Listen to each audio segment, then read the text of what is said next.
Hi, welcome to class today. I'm Elaine Engelhardt from Utah Valley State, and we're moving on into our discussion on existentialism in this, our Ethics and Values class. And helping me today is Dr. Shannon Mussett. Thanks, Shannon, for being here. Thanks for having me. And the students who all appreciate and like Shannon very much as well are Lloyd and Rhonda.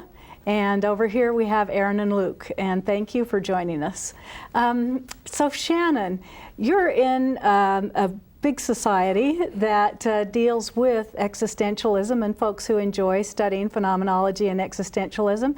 Tell us a little bit about the society, and then let's talk about existentialism and what it is, if we can even put a box around it. It's tough to do so. The society you're referencing is SPEP, or the Society for Phenomenology and Existential Philosophy, and in fact a number of the students here helped us out when UVSC hosted the 44th annual meeting of the society, and hundreds of philosophers from all over the world come to discuss phenomenology and existential philosophy and give papers and panel discussions. So it was quite an event for UVSC to host, and it was a real honor to be a part of it.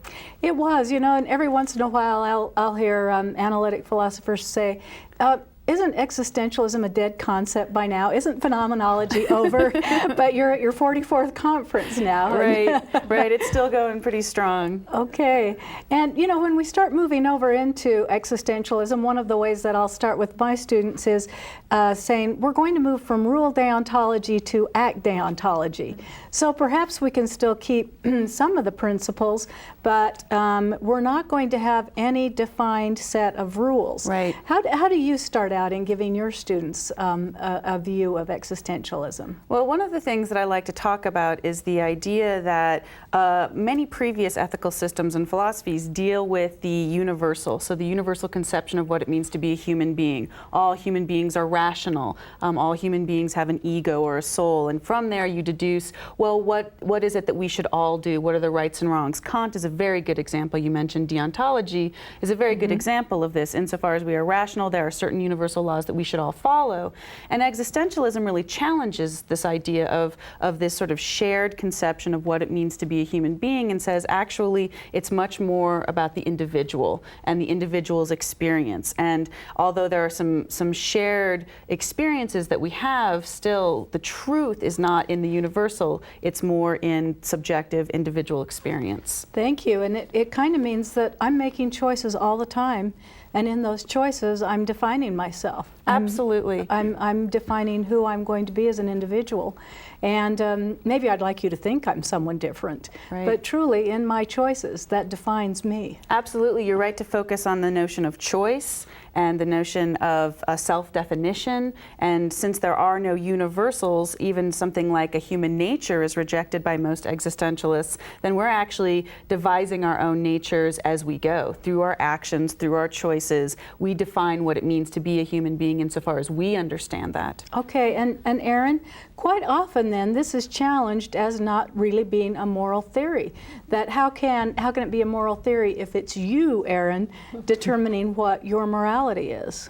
I think that the difference between existentialism and these other ethics that we've looked at is that the moral ethic is buried deeper beneath those acts that we're choosing, and we have to look for this little t truth. Because as Shannon said, it's not in a universal and it's not prescriptive for us, then we have to look for it a little harder. Okay, thank you. And Lloyd, for you, how is it that you can best define existentialism to someone else? It's always hard to do it. You know, I have friends because I've been interested and I've read some works in existentialism, and I guess for me the best way to define it when I try to tell the friends, a lot of it has to do with free will, and it's trying to understand your own existence. And as you really are able to embrace your own free will, you're able to say, like, I do exist because I'm freely choosing. This is my own self that's living in this world.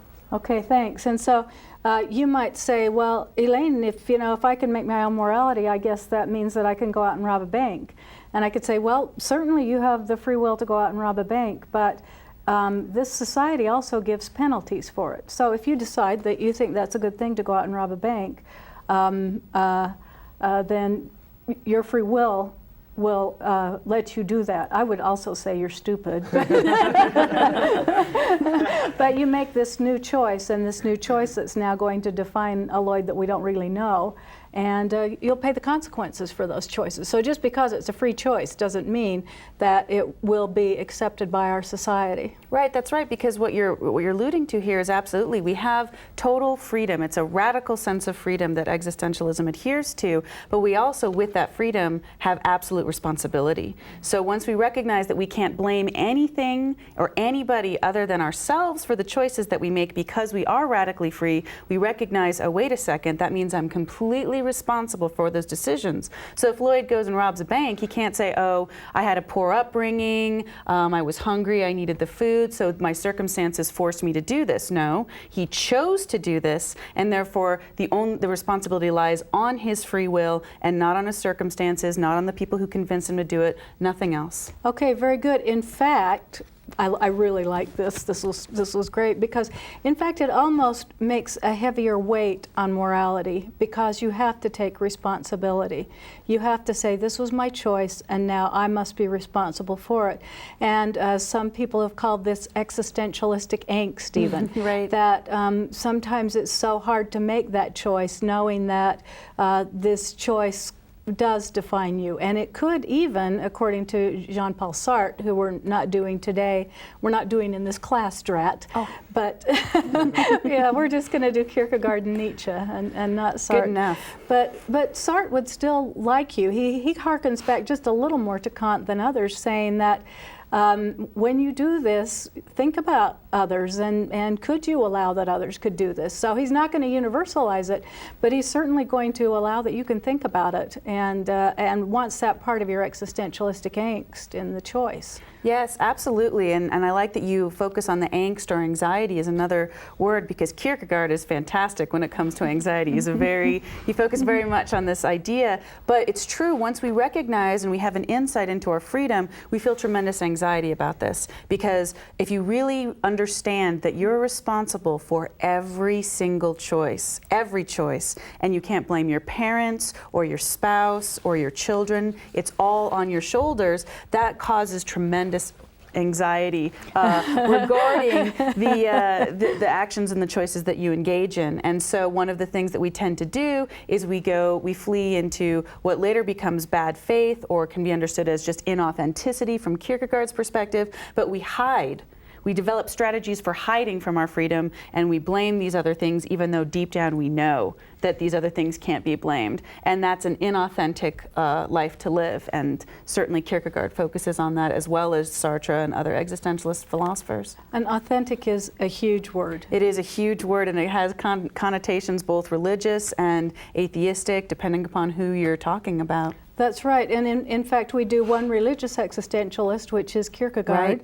and then one atheistic existentialist, Nietzsche. Which is so interesting, that you can have a deeply religious and a stout atheist both adhering to the same basic principles of a philosophical system. Very, very much so, and also both of them saying you must be authentic. Absolutely. And both of them saying that you have to have constant thought, expression, action, and that this is developing your essence. So Aaron, all of a sudden we've got existence and essence, these two big terms. Does existence precede essence, or does essence precede existence? Oh my. That's a debate I think that we're not going to answer in our 1 hour session. But I think that in this system, wouldn't Kierkegaard say that existence precedes essence? Absolutely. Because Absolutely. we create our essence with every single choice that we make. And that's something that I find really interesting and compelling, this idea that every choice continues the definition of the self. See, you took care of that in less than 30 seconds. You didn't need the whole hour. I think there are people who would disagree, is my point, but nonetheless. But for this class period, very good. So everything, first you exist, and then you start building who you are, or your essence. That's right. So again, it's that rejection of this universal category. We can no longer say, oh, boys will be boys, or, well, that's just human nature, that's what people do, because suddenly, no, that's what I do. And I might choose to adhere to what we call human nature, but I'm choosing to adhere to that. It's not forcing itself upon me. The essence, in other words, doesn't precede my individual existence. As Aaron said, my individual existence precedes my own self-definition of my essence. Okay, thanks. And can we be tabula rasa? Can we say, oh, I come in clean to this world without a history, without a culture? What do you think about that, Lloyd? What do you think first starts becoming part of your essence? Well, Sartre and others have this idea of being, facticity and being thrown in. You're not, you don't just start off in a world that's clean slate. You start off in a world where there already are ideas and ways of seeing things. And so, since you're thrown into that starts to be part of your worldviews, because that's the worldview you're sharing with everyone else. Okay. Anything you'd like to add to that notion as well? This clean slate. Well, and Lloyd's absolutely right. It's not that we're born into a bubble and we have absolutely nothing influencing us. It's that those influences, say my sex, my age, my language, these things actually form the basis for my freedom. So it's not that I'm fixed as a woman living in the 21st century. It's that forms the condition, or the facticity is the word that Lloyd used, that I surpass or transcend in free expression. So I can define what it means to be a woman living today in infinite ways. There's no set definition to what that means for me. Okay, very good. And Rhonda, let me ask you, does this mean then that you can transcend a group? Let's say that you were born a Michigander into a particular group, and at some point, must you always stay a part of that group, or can you start using your free will, making your choices, and define yourself as something different than your history and culture? I would say yes. Okay. That you're able to let things go and come into another. Truth is what you see. Truth is how you perceive it. Okay. And probably truly an awareness of yourself, maybe even what might be called a maturity, saying, I don't need to make decisions because a group made them for me. Now I understand I must take responsibility for these choices. In fact, it's kind of a fun way that I start out with college students. I say, hey, you're 18. Let's say that you are a responsible adult now. So all these choices are your own. Mm-hmm. Okay, anything you'd like to add to this discussion we're having, Luke? I think you guys are doing a great job. Okay.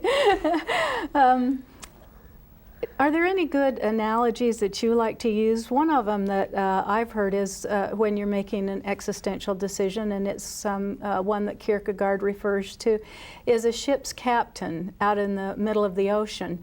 And at some point, if he's going to reach the right shore, he has to make a decision, and he must chart that course of action. And showing that existentialism is the same way, that at some point you must make a decision if you want to chart a course of action.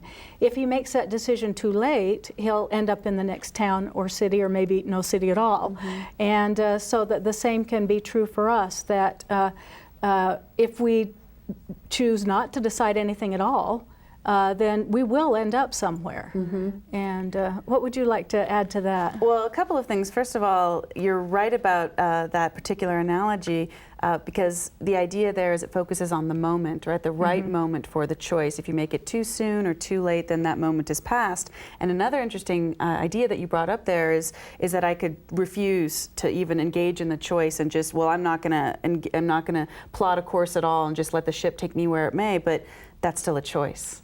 So that goes back to this idea that there's no escaping choice. You're necessarily choosing all the time, and so the authentic existence would be one which accepts that and actively engages those choices. And the inauthentic existence would be the one that says, oh, I'm just going to let the world carry me where it may take me. The ship will go wherever it'll go, and I'll just sort of end up where I do. And you're still making a choice, but you're not actively engaging your freedom in an authentic way that way. Okay, thank you. I really like that response, and I'm still going to pick on Luke and give him a case study and see how you respond to this, Luke. But let's say that it's just you and Eric, just you and your brother, and you're alone in the world, and you have been accepted to a prominent university, and Eric, your brother, must come with you, and he's ill. and he's really quite ill, and you don't have much money. Boy, what a stretch. No, not really. And really. you don't have much money, and Eric needs a physician, and you have some choices in front of you. So first of all, the two of you are out in Boston in a town neither of you know. You are in school, you're a very good student, you don't have much money, Eric needs medical help. What are all of your choices here? What are all of the decisions that you need to focus on? All of my choices, okay. I could not do anything. Okay. I could focus on my schoolwork and hope that the problem subsides. I can quit school and start working to try and earn some money. I mean, it seems like there are quite a few possibilities. Okay, you could decide that Eric is more important than your schooling, and so you can quit school and stay home with Eric. But then there's this other choice about money. Mm-hmm. What Kierkegaard is going to do for you in this situation is say, whatever choice you make, if you will make it with pathos, and if it's an authentic choice, then it's going to be correct. So he's not going to make you feel guilty if you decide to stay in school and say, the best thing for me is to stay in school, get this education, and then I can really take care of both of us. And by the way, it does not have to be done with pure rational thought either. I mean, an existentialist is not going to let you put them in a box and say, okay, you have to have all these factors in making this choice. But he's not going to make you feel guilty if you stop school and get a job and figure out ways to take care of your brother as well. Do you want to tell us a little bit about then an existentialist takes that choice, takes responsibility for it, and then accepts that as being part of them? Right, well again that goes to the idea of we're constantly creating our essences. So then if Luke decides to go to school and hope that things work out for the best, it's not because that choice had value, objective value in itself before he made it. The value came in the act of choosing it. So that's what makes it valuable, not that, well, anybody in this situation should necessarily drop out of school and take care of his or her brother, right? We can't use the categorical imperative here because it doesn't work in that way. We have to say, look, I find value in this choice, and that's why I'm going to do it, and therefore the choice becomes valuable sort of after the fact. Okay, great. Well, as we start moving into this reading by Kierkegaard, we see he's using these words objectivity and subjectivity. And Lloyd, can you help us unpack these words? Because, you know, that's kind of why we had this discussion first, is that, you know, they're packed words. This is a very tough reading.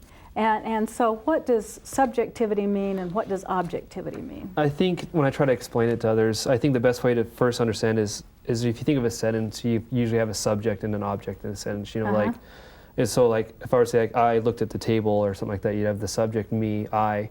You know, you have the table object, and so the object is something that's always is seen from the perspective of the subject.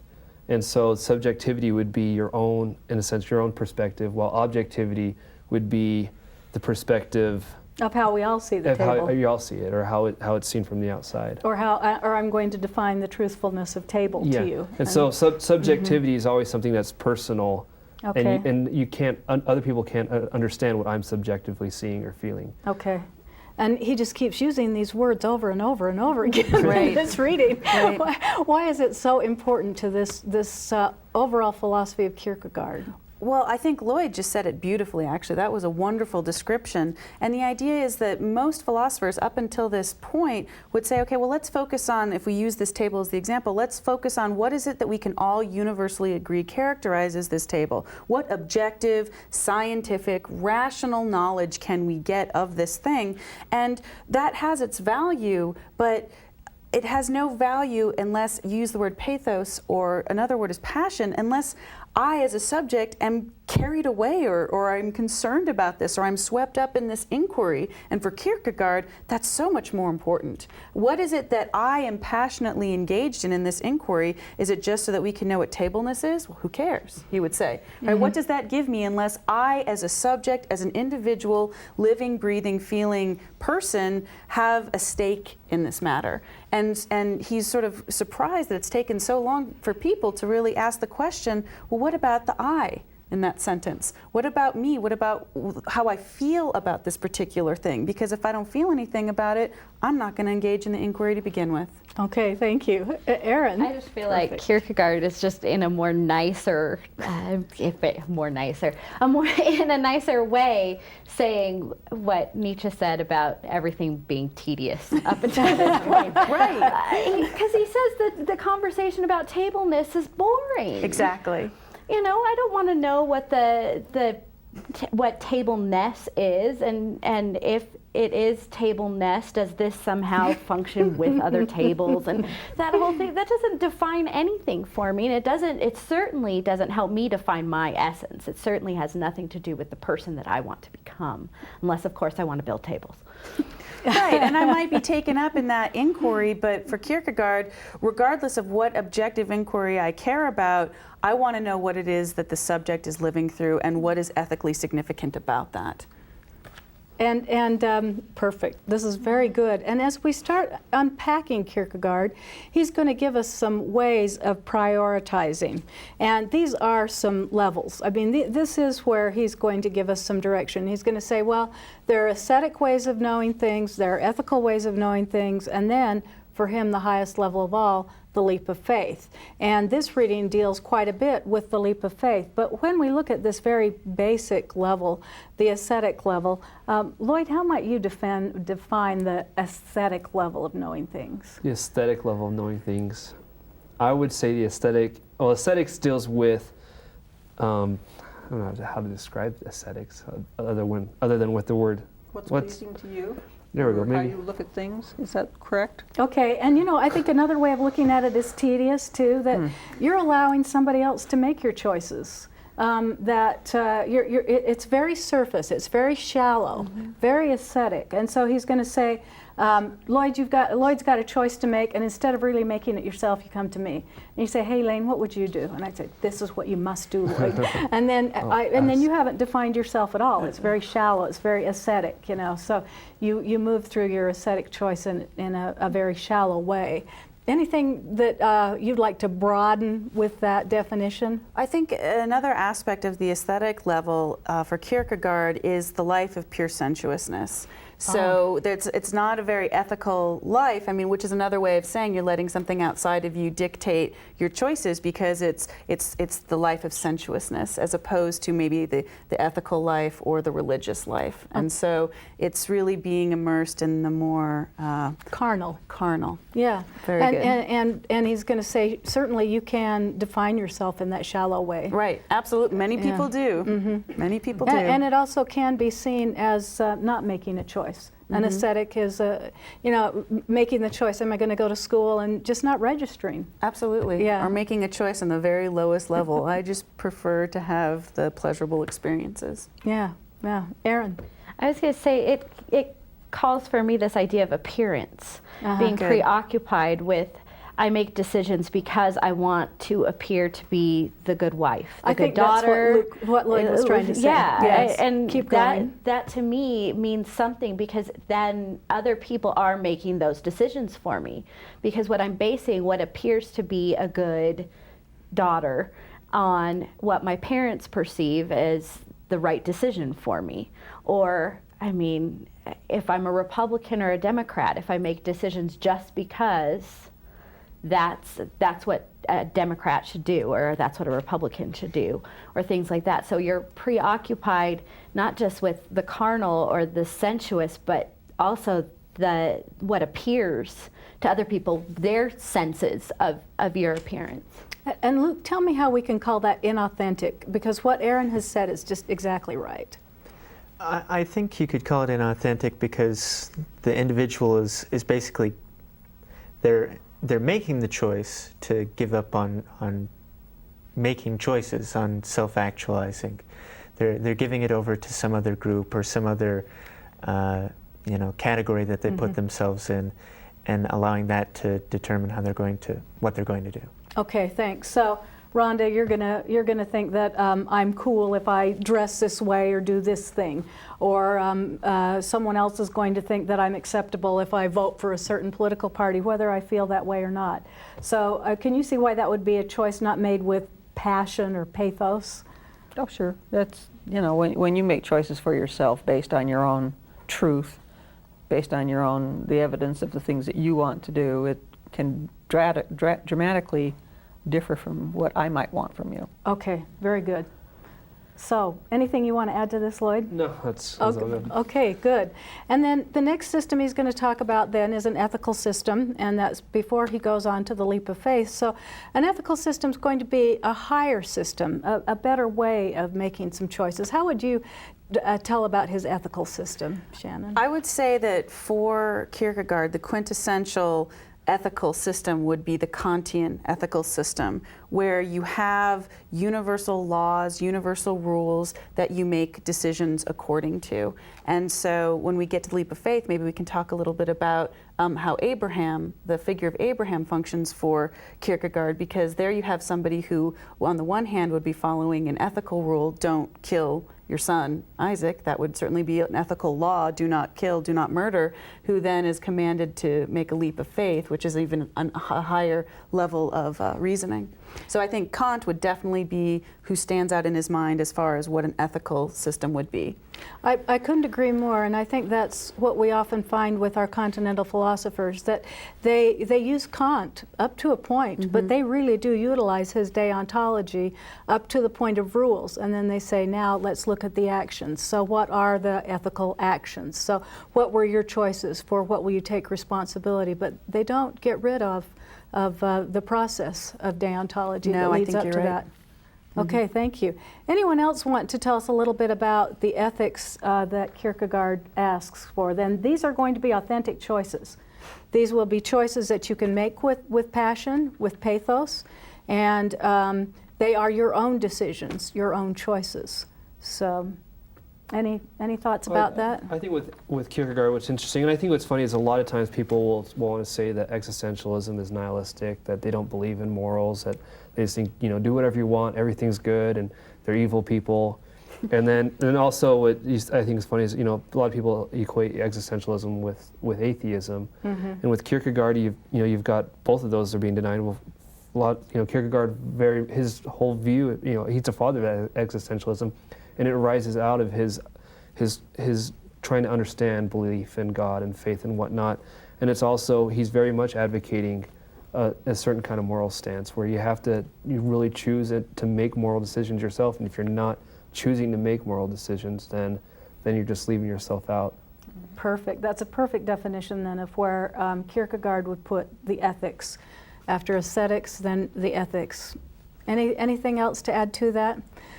We can move on into leap of faith, but one thing that really might be interesting at this point is to have Aaron tell us a little bit about Kierkegaard and his background. Some people call him Kierkegaard. I've been in classes, but in this class, we know we could say either, and we're going to say Kierkegaard. So Aaron, tell us a little bit about him. Kierkegaard was born in 1813, and he is Danish. And his father was an interesting fellow, very devout Christian, and actually thought that his children were all going to die before the age of 33. Kierkegaard's father thought that all of his children would die before they were 33, which is, of course, the age that Jesus Christ died. And he thought this for two reasons. One, because he had taken the name of the Lord in vain in his childhood, and because he possibly might have gotten Kierkegaard's mother pregnant out of wedlock. Possibly. Possibly. It's a little harder to tell back then. So, so very devout though, but Kierkegaard was close and had a loving relationship with his father. His father actually asked him to become a pastor on his deathbed, which Kierkegaard didn't do, but he did some other things instead. And most people know I think, about the story of Regine Olsen. He was engaged to be married to her, and he had this angst about it, and actually broke it off, but may have been in love with her his entire life. It's a very romance novel. And he died in 1855. And I think he's just an interesting individual in how he starts to work with all of these concepts and actually felt very much like the Danish church, that he saw was inauthentic, that people were making decisions from a place of this aesthetic life and that kind of thing, and was really looking to move past that. And that's where some of his thought comes from. Very well done. In fact, when I was in Copenhagen, I had to find his place, and you can't. They will in the tour books. You know, they will tell you where it is, and it does take some looking to find it. But yeah, it's kind of a claim to fame. And so now this brings us up to a very important point, and the point that consumes much of this reading, which is the leap of faith. And you say that, you know, he doesn't become a preacher, but he does do so much of this work in religious existentialism. And he's telling us he couldn't be preacher over a congregation. Why could Kierkegaard not be preacher over a congregation, Lloyd? Well, just going off with what Aaron said real quick, I think what's really interesting with Kierkegaard's life is you see key moments in his life really reflected, I mean heavily reflected in his philosophy. And it deals with not making choices, you know, when it comes to his girlfriend or the lady that he loved, and regretting not making those choices, and then making choices. Like, you know, he had issues with his father, and in a lot of sense he kind of rejected religion, but then later in his life he came back to it and chose to accept certain religious beliefs and whatnot, and you see that reflected a lot. And so going with this idea of why he couldn't be a preacher, and a lot of times with his religious views he was very much against religious organization, institutionalized religion, because he felt like that was telling people how to believe, and people were subscribing to certain beliefs just because that's what they were told, instead of really trying to search within themselves to accept or not accept something. Okay, and that, Rhonda, this really involved accepting within yourself the belief. So for him it was very important that you took this leap of faith alone, that you didn't just say, well, I believe because everyone else here believes, but that instead had to take this leap. Do you want to tell us a little bit about the maturity of faith, of taking a leap and saying, I believe, and it's because it's my choice? Well, all of us have to, at some point in our lives, make choices that are bounded by leaps of faith. As a child, you know, you become interested in different things, and you know, you experiment back and forth, and you come to know that those things will be true, that those things will happen. And so you go from that place to a place of somebody telling you that if you do this, this will happen. And you either have to accept that and make the leap in order to find the truth, or you stay stuck. Okay, good. And the next place he takes this, Luke, is also, does God talk to you? I mean, you know, face to face, call you on the phone. Has it happened? Not recently, no. Okay, yeah. Tough thing is that he says you can't prove God, but because you can't say, would you come join us here in class today, because we're going to be doing a lot of discussion on you. But and I'm not being sacrilegious. I'm just trying to make a point. And so he's going to say, but you do believe in God. And so he says, at some point, you make this leap of faith, okay, where he says, it's absurd. And because it's absurd, you say, I believe in God, I have faith in God, and know that God can help me in these choices and decisions. So you can't, you can't suddenly produce God and say, now see, I told you God exists. Instead, you can only do this then with your leap of faith. Do you want to tell us a little bit about this? And then I'm going to have Dr. Musset tell us about Abraham and Isaac and what Kierkegaard does in Fear and Trembling. Okay. I think it's interesting. From what I understand, part of his point is the idea that, you know, if you could produce God here, then that would not be an authentic faith. You know, it wouldn't be right. It wouldn't be faith anymore. And so that leap of faith is very important. It's something that's very important for us and for what he's laying out here. Okay, thank you. And that you have the maturity that even though everyone around you might say it's absurd because you can't produce it, it's very authentic because it's you, it's your choice. So how does this work into Abraham and Isaac? the discussion has been fantastic so far, and everybody seems really attuned to what Kierkegaard's talking about. Before I get into that, just to sort of bring together some of the points that have been made by the students, I think that you can trace this development from the aesthetic to the ethical to the leap of faith if you do look at, for example, a child, as Rhonda mentioned. And as a child, you do have that sort of, I do what my parents tell me to do, and especially with religious matters, because that's really what Kierkegaard is focused on here. And so you do, and you act like the good child that you expect, you want God to think you are, and especially you want your parents to think you are. And then you presumably move out of this, and maybe you start to see into a more ethical stage, well, I understand that there are these laws. The 10 Commandments are good commandments, and that one should adhere to these things, and that is a higher universal principle that all human beings should abide by. But that's not true faith, right? True faith is going to be something that is completely unique and individual, and in a certain sense lonely, because it's only you. I mean, if you've ever believed, especially in this religious way, and tried to explain that to somebody, you can't. Words necessarily fail. If God did present himself here, then yes, we could analyze it like the chair, but that's no longer faith. Faith is that painful, anxious, clinging to something that you simply cannot put into words to share with somebody else, even somebody else of faith. It's completely your own, and that's that focus on the individual, the passion of the individual. And it's a leap because it's higher, right? I can't refer to a law when I talk about my faith. There's no law that I can refer to. I can only but that's how I feel. And with faith, you feel it even more deeply than you do about certain laws, right? The categorical imperative is pretty persuasive, but faith is a whole other level, right? It's more true, right? It's a greater sense of truth than simply we all agree that a table has 4 sides and you can set things on it.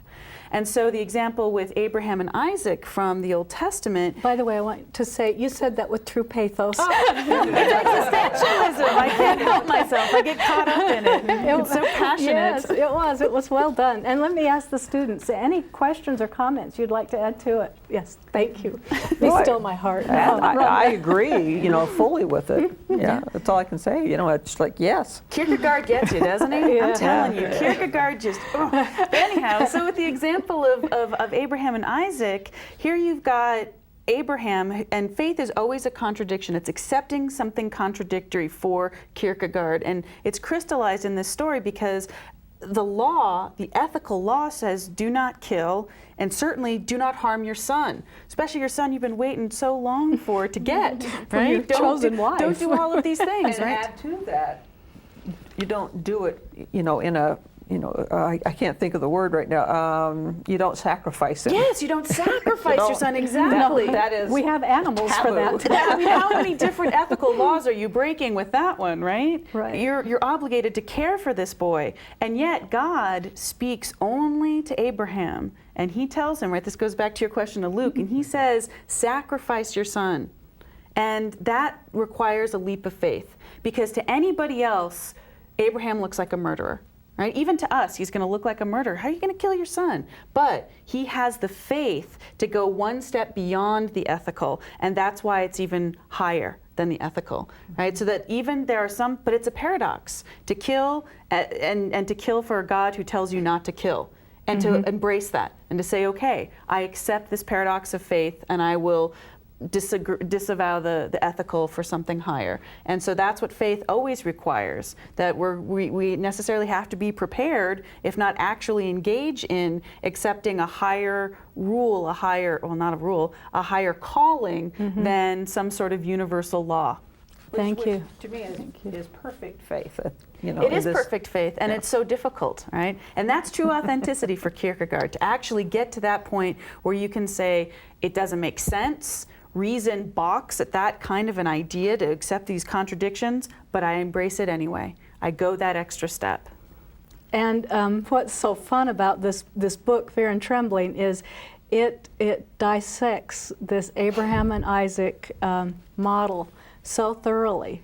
And it's something where, we could spend a week or more discussing it. But I think you've done a great job for pulling it together in 2.5 minutes. But it goes back to this objectivity versus subjectivity that It runs does. throughout this idea. If you look at it objectively, you can't possibly figure that question out. But if you look at it subjectively, then it's all about the individual's experience. And from that, then you can see how you can make a leap like that. Oh, thank you. And now I think that maybe we're ready to look at this reading. But it is such a difficult reading that I felt like we had to build up to it. We had to have enough concepts in place to really understand it. So Lloyd, would you read this first graphic for us, please? Sure. Objectivity versus subjectivity. Objectively, we consider only the matter issue. Subjectively, we have regard to the subject and its subjectivity. And behold, precisely this subjectivity is the matter issue. Okay, thank you. All right, Lloyd, tell us about that. Well, basically, like we discussed before, objectively, we try to look outside at the world and try to say, okay, this is what this is, blah, blah, blah, blah, blah. And that's what we've been doing for so long. We said, look, let's look at things subjectively, or let's look at the subjectivity. And that's what we're going to start talking about, is how do you understand this subject? Okay, and that's our matter at hand here. Rhonda, do you want to read the next one on subjectivity and decision making? For since the problem in question poses a decision, and since all decisiveness, as shown above, inheres to subjectivity, it is essential that every trace of an objective issue should be eliminated. If any such trace remains, it is at once a sign that the subject seeks to shirk something of the pain and crisis of the decision. That is, he seeks to make the problem to some degree objective. Okay, Aaron, do you want to tell us, what does this mean then, when we want to shrink from the decision? Well, I think we often do this when we have a problem. We try to put the problem outside, and we want to look at it from all the angles, and we want to decide what would so-and-so do. We ask other people what they would do about the decision. We poll the world around us. But in doing so, what we're attempting to do, I think Kierkegaard is saying, is turn it away from being just my decision. Because I don't know what I'm passionate about yet about the decision, or I don't want to admit what I'm passionate about in the decision yet, or whatever the case may be. By turning away from that subjective element, I'm shirking Very part good. of it. And you've made what we would call an ascetic or a shallow choice. And when we were children, we could go to Mom and Dad and say, boy, this is really troubling me. Will you take care of it for me? My decision is to have you take care of it for me. Mm-hmm. And that would be moving into an objective realm then. Mm-hmm. And instead he says, no, you need to take responsibility for these choices. Anything you'd like to add to it? It was very well said by Aaron, but just to emphasize the degree of anxiety here, the pain and crisis of the decision. When we try to put it outside of ourselves and have someone else make the decision for us, it alleviates the anxiety, but the anxiety is what's important for Kierkegaard, because that shows you the true nature of freedom and decision making. And truly helps you on a plan of defining who you are and growing. Absolutely. In this definition of who you are. Is it not the truth that it's the anxiety itself that pushes you forward to make that leap of faith? Absolutely. Yeah. It's essential to the theory. If you just objectively accept, say, tenets of a religion, that doesn't make it your own. The leap of faith requires that it becomes a subjective experience that should cause you some anxiety. That's a pretty big decision to make, right? So it should cause you some degree of anxiety, and embrace that. Thank you. And in fact, he moves right on into Christianity. And Luke, would you read this for us? Mm-hmm. The subjective acceptance of Christianity is precisely the decisive factor, and an objective acceptance of Christianity is paganism or thoughtlessness. Okay, you want to tell us a little bit about that? Sure. I believe what he's saying is that, to try and accept Christianity on the basis of, somebody's presented you with some convincing evidence Mm-hmm. that God exists, or because you've been told that that's the truth, or something of that effect, and not discovering it for yourself and not making that leap of faith is not authentic Christianity. And he's going to paganism. pull out the big P word, paganism. Yeah. He's going to say it's paganism then, and he's going to say it's not authentic. You really don't know for yourself. Anything more You can on see that he's really slamming Catholicism of his time and a lot of the Protestant religions of his time that say, do this, do this, do this, and that makes you a good Christian. And that doesn't make you a good Christian. That makes you a thoughtless pagan for Kierkegaard. When you throw Let the insults fly. Right. Yes. And when you throw the word paganism, at people who consider themselves Christian, it's like putting up, when you want to fight. Yep. Kierkegaard really knows how to say it. Yeah. Well, let's read the next graphic. And can you do this one for us, Erin? Sure. The subjective reflection turns its attention inwardly to the subject and desires in this intensification of inwardness to realize the truth. Okay, so can you almost feel the passion needed there, Erin?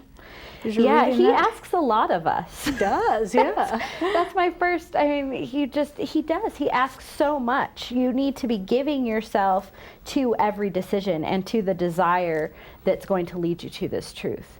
And that, at minimum, requires energy and time and passion that he's talking about, and it can be exhausting. I think that's part of this anxiety that Shannon keeps coming back to, is this, you're just so fraught with it. And I think this idea of the reflection is just more, him asking more. He is asking more. And that's part of the existentialist flavor too, is that you really should reflect on these choices. That Luke may have made a choice about his brother, but he needs to keep reflecting on it and keep reflecting on it. And maybe he's going to decide, maybe a condition changes in his brother, and so you can still make another choice that defines you. So he's going to say, keep inward on this. So certainly he doesn't want you, he expects you to make a choice with pathos, but he doesn't want you to close down your brain either. Wants you to keep examining. Yeah. Okay, well, let's look at the next one then. And here we've got essential knowledge. Lloyd, would you read that, please? Sure. All essential knowledge relates to existence, or only such knowledge as has an essential relationship to existence is essential knowledge. Okay, can you tell us about essential knowledge, Shannon? Well, again, I think It's essential. Right, exactly. Just throw the word essential around. The idea there being that usually essential knowledge would be something that would be objectively graspable by any inquiring mind. And here, the knowledge that is truly essential is the knowledge that we have of existence, which is the individual existing subject. Thank you. Anyone have a question on that or want to add to it? Well done, thank you. Well, let's pull up the next slide, which tells us about the knower. And do you want to read the knower for us, Lloyd? Sure. It says, it means that knowledge has a relationship to the knower, who is essentially an existing individual, and that for this reason, all essential knowledge is essentially related to existence. Only ethical and ethical religious knowledge has an essential relationship to the existence of the knower. Okay, do you want to tell us about the knower here? Yeah, I think this a lot of ways goes on with the last graphic we just Sure. read. But one thing that when I think of this, at the beginning of Fear and Trembling, Kierkegaard talks about, he gives examples, or different, which I think are really beautiful narratives of trying to explain Abraham sacrificing Isaac. In each one, this author is trying to say, well, this is maybe one way of understanding it. And there's several points that he brings out by doing that. And it's one of them, the biggest one I think, is that you can't know what's going on through Abraham's mind. No matter what, no matter how many times you try to portray it, you can't know. But also what it shows is that Abraham himself can't express the way he knows it. His knowledge is held solely to him. And that there's that relationship of the knower and the knowledge that is private. And Abraham can't express, he can't explain to Sarah what he was doing, because he can't put it into words. It's solely private to him. All right, thank you. Very, very good. And I'm glad that you pulled in then a religious example to talk about this, because that's where he's moving toward, is this religious example. Anything you'd like to add? No, Lloyd said it beautifully. He did, yes. It's nice to have that go back to Fear and Trembling. And could you read the next one for us, Rhonda? Sure. This is the existing individual who chooses to pursue the objective way enters upon the entire approximation process by which it is proposed to bring God to light objectively. But this is, in all eternity, impossible, because God is a subject, and therefore exists only for subjectivity in inwardness. Okay, and why don't you go ahead and read the next graphic as well, in Finding God. The existing individual who chooses the subjective way apprehends instantly the entire dialectical difficulty involved in having to use some time, perhaps a long time, in finding God objectively, and he feels this dialectical difficulty in all its painfulness, because every moment is wasted in which he does not have God. That very instant he has God, not by virtue of any objective deliberation, but by virtue of the infinite passion of inwardness. Oh, that's beautiful. It really is. Tell me why you respond that way to it. You know, here in Utah, you have a lot of these conversations, you know, that go back and forth as to who God is and how do you know him, and whether he's a he or a she or what exactly it is.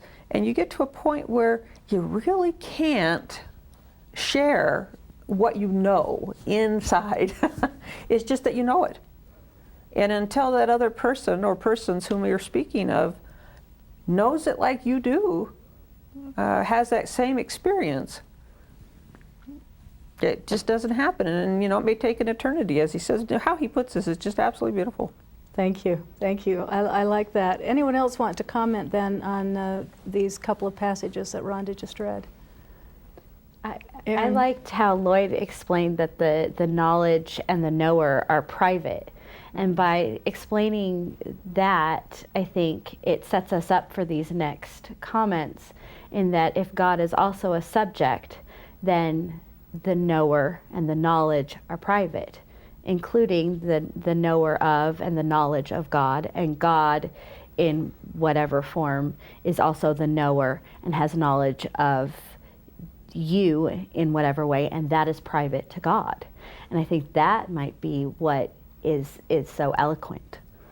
And once again, never forgetting the passion, the pathos with which this should be expressed in one's own self and to God. So, yeah, well done. Let's go ahead and have Luke read the next couple of graphics for us then. While objective knowledge rambles comfortably on by way of the long road of approximation without being impelled by the urge of passion, subjective knowledge counts every delay a deadly peril, and the decision so infinitely important and so instantly pressing that it is as if the opportunity has already passed. And let's have you go ahead and do the next one as well. In our own day, the ethical tends more and more to be ignored. This has had, among other things, the harmful consequence that poetry and speculative thought have become unsettled and have deserted the lofty disinterestedness of the possible in order to reach out for reality. Okay, thanks. So he's going to say that we're rambling along, looking at these other philosophies, trying to find ultimate universals, ultimate truths with a capital T. And instead he says, you're forgetting. What are you forgetting? What are you leaving out of your life? How about poet? Look, yeah, Luke. Poetry, yes, these things here.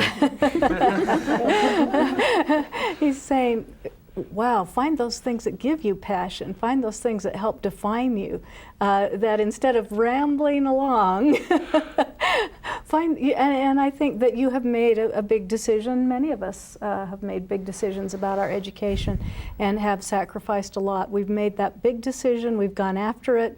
Isn't it nice to be Dr. Mussett? Isn't it nice to have those lovely articles that you've written and had published? And yeah, I mean, you've taken action. You haven't just kind of sat back and said, I'm rambling. Well, it's also the difference. You know, we can spend as much time as we would like trying to figure out the makeup of the objective world, but it's what are those things that make time seem not enough. There's just not enough time to figure out the answer to this or to pursue this path. And, you know, it happens, you know, other examples are romantic love, when you have that sort of swept up passion where there's just not enough time in the day to figure out what you need to do next. And it's the same sort of thing with faith for Kierkegaard. And it's much more important. That's why he calls it this infinite passion of inwardness. Yes, absolutely. You know, the other day I was picking up a book on Simone de Beauvoir, and here's an article in it by Shannon Musset, and I think, where does she find the time? I don't know. But it is this passion for the topic. Right. You know, it's this passion, and because you have it, you know, here you are on a national level in this incredible book. So Oh, way to shucks. go. Oh, shucks. I blush. Well, we'll move on to the next graphic then. And would you read that for us, Erin? The ethical tends more and more to be abandoned. The life of the individual not only becomes poetic, but is unsettled by an abnormal historical consciousness that prevents him from existing ethically. Okay, thank you. So where are you going to go with that one, Erin? I have no idea. That one's just a little bit trickier, isn't it? The first part of the sentence I feel like I get, but it's the second half that I seem to get lost. So I send it out here to everyone else. The best way to look at it, though, is for him, the most superior area is faith. So he doesn't want you to just get stuck with the poetry, but he wants you to make sure that you move on as well. I don't know if you have another interpretation, Lloyd? Well, you know, in this class so far, we've mostly been discussing on, okay, what should you do? You know, all these ethical theories, Kant, all these things. Okay, well, if you're going to make an ethical decision, what's the ethical decision? And what Kierkegaard, what we haven't really been discussing is why should we be ethical in the first place? And I think that's kind of what Kierkegaard's talking about here. Is you can't really explain why you should be ethical, just because you should. And that's that poetry in their life, because it's something that comes from within. You can't explain why you should be ethical, but you want to. And as you're doing that, you're focused less on all these rules and obligations you should follow, but why should you be doing it in the first place? And that starts to replace all these rules and everything. Thank you. In fact, it really does give us an ultimate in subjectivity, doesn't it? Any last words on this, Shannon? We're coming up to a close on this class period. Not very many. Just to say that I've been incredibly impressed by the comments of the students, and I think that it shows a little bit about what Kierkegaard can do to a person once you get swept up in these existential ideas. Okay, thank you. And I also think that having this discussion today on Kierkegaard will help us as we look at Nietzsche next time. So thank you so much for being here with us, and thanks to you students for your wonderful preparation on this topic. And we made it through a tough reading, didn't we? Thank you. Bye-bye.